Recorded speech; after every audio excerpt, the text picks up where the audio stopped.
Hello, friends. Welcome back.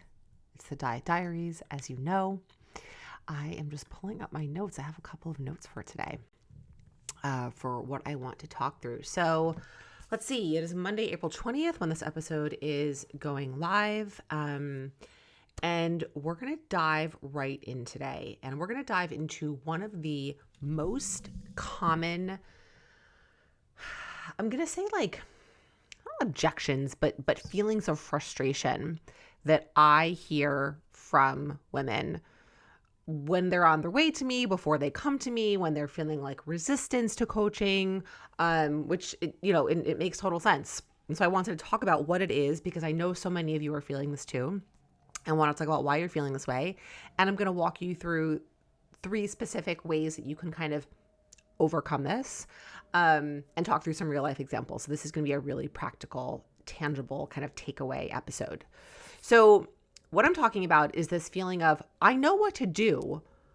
Why am I not doing it? I should be able to do this on my own, right?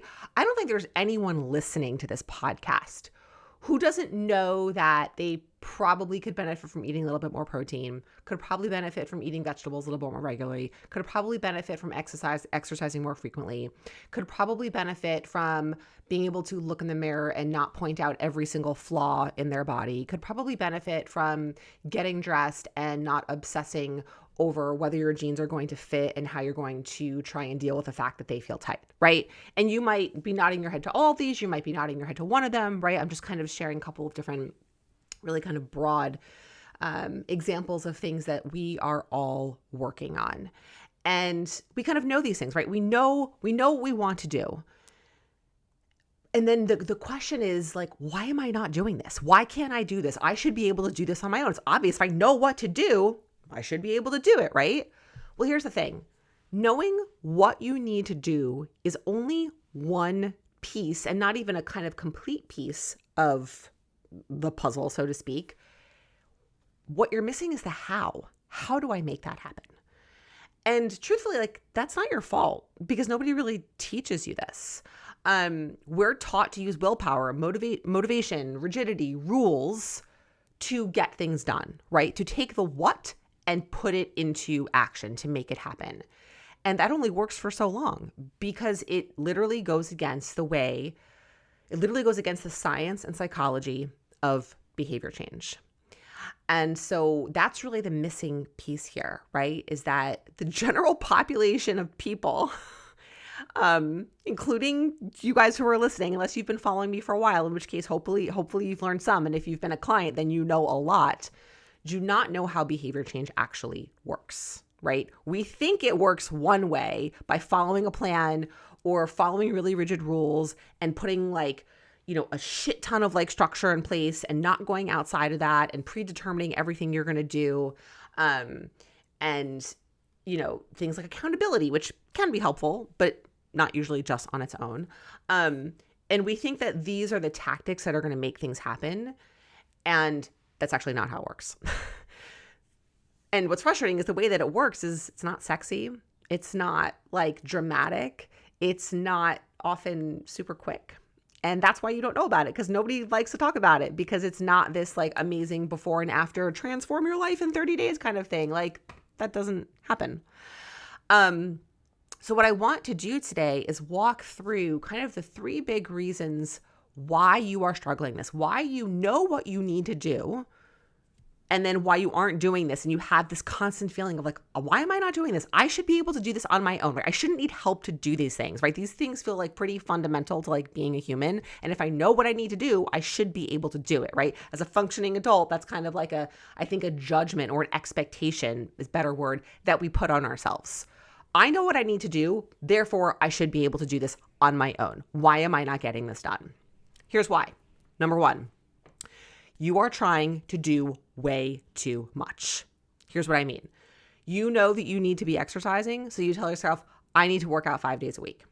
You know that you are too reliant on the scale, so you say, I'm just going to throw out the scale. I'm not going to weigh myself at all, right? You feel like you are eating sweets too often, and so you say, okay, forget it. I'm just going to cut out dessert. Too much. I'm not going to say too much too soon, just too much ever. It's too much. there are pieces of these things which could make sense at a much, much smaller scale. For instance, right? If it's like a working out thing and you're saying to yourself, okay, I need to go to the gym 5 days a week. What would happen if you said, I'm going to go to the gym 1 or 2 days a week? Or if you know you're too reliant on the scale, instead of throwing it out and saying, I'm never going to weigh myself, what would happen if you weighed yourself 1 less day a week than you're currently weighing yourself, right? Same thing with dessert. If you are eating dessert like constantly and you're like, okay, I know that this is too much, what would happen if you scaled back by a small amount, by 1 meal a day or 1 day a week? And there's so many variables in there.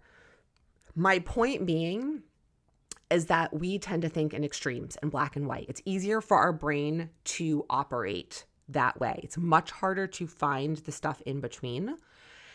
And that is often a reason why we get stuck, right? It's kind of like the great irony of the whole thing is we think we need to do so much to make the change, and we try to do all of that, and then we actually just end up getting tripped up and never making any change. Where if we actually did less to start, we would make way more progress over the long term.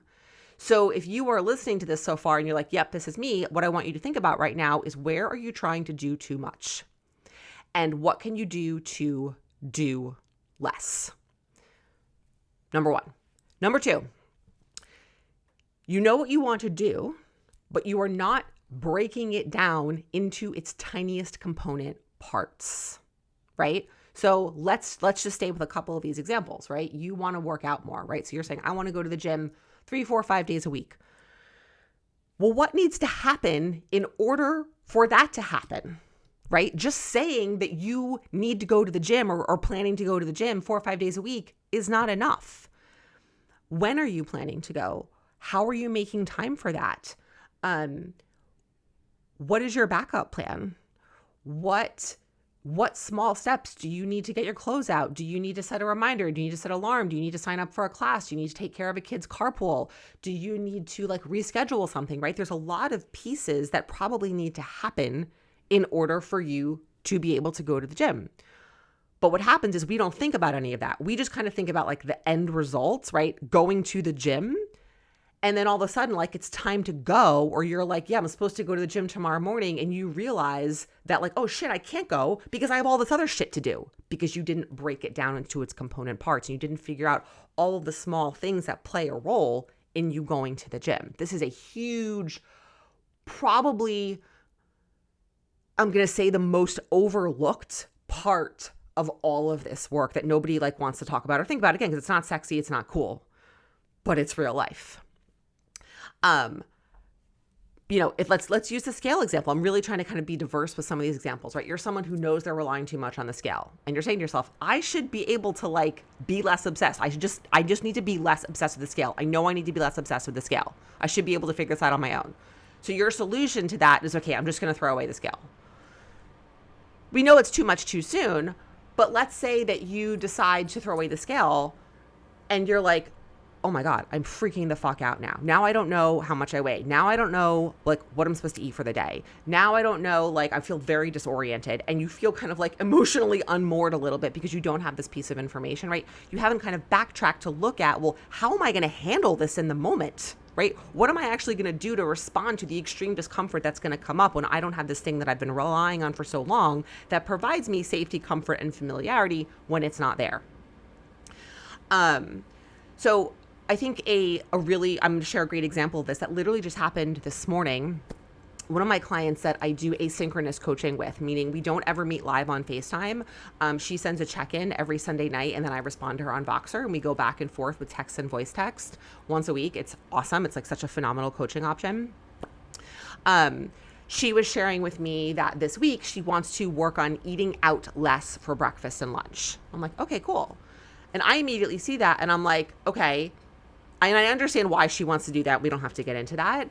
But my brain immediately goes to, how are we going to make that happen, right? That's kind of the end goal. What are all the component pieces that need to happen so that she does eat out less, right? She needs to have, what is she going to replace those meals with? When is she shopping for those? When is she prepping that? Does she need to bring it with her to work, right? There's so many things that need to happen for that end goal to happen.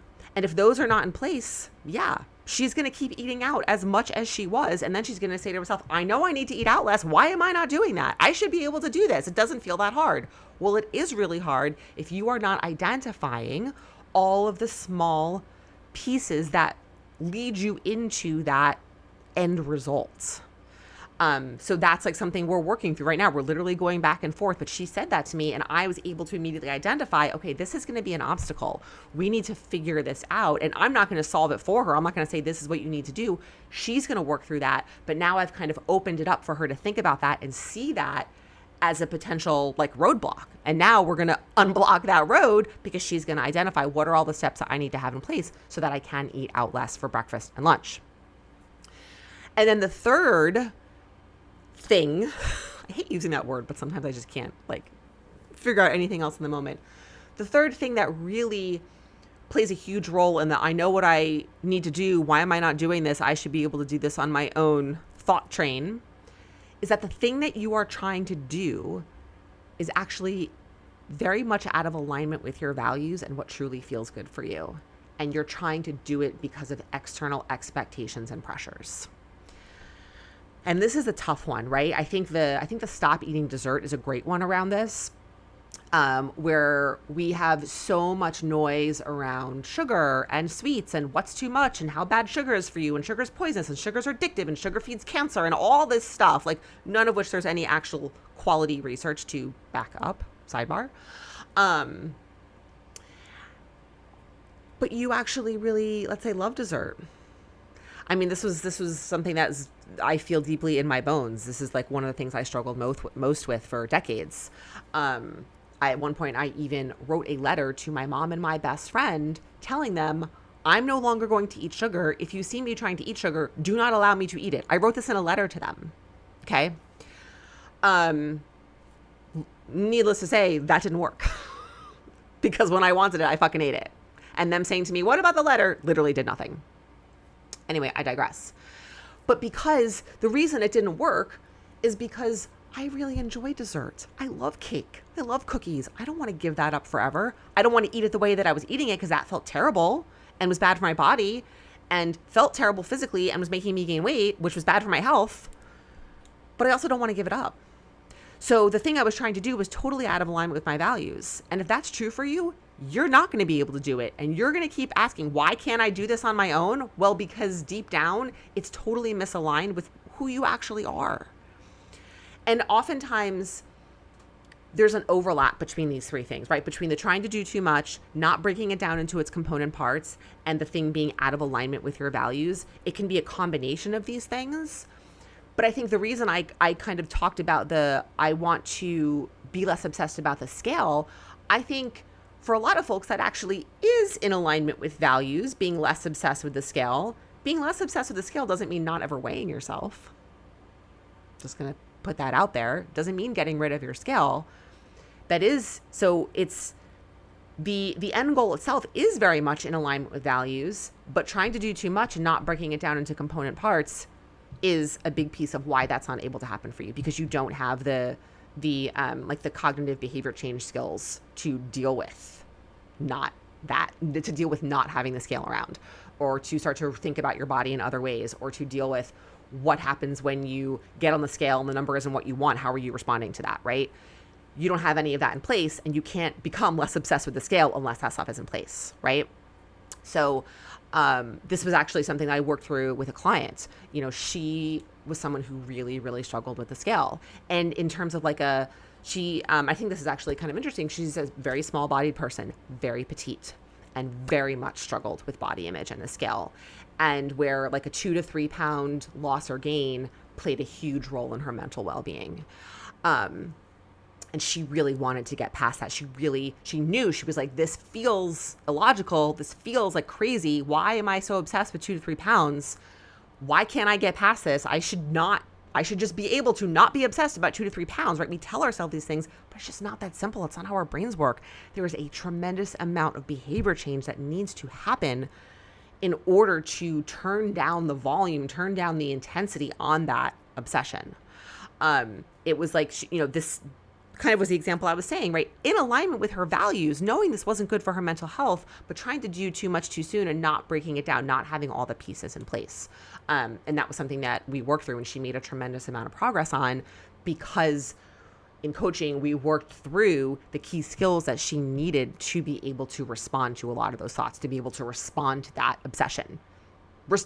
Telling yourself you shouldn't be obsessed does not make you less obsessed. That's not responding to the obsession. That's just kind of continuing to fuel it. So that's what I wanted to talk through today. I hope this was helpful. You've kind of got your 3 kind of watch outs, right? I want you to think about, what is the thing that you keep saying to yourself, you know you want to do this, but you're not doing it. And you keep saying, why am I not doing this? I should be able to do this on my own. I want you to run through kind of these 3 check-ins and ask yourself, what am I missing? What do I need to look at here?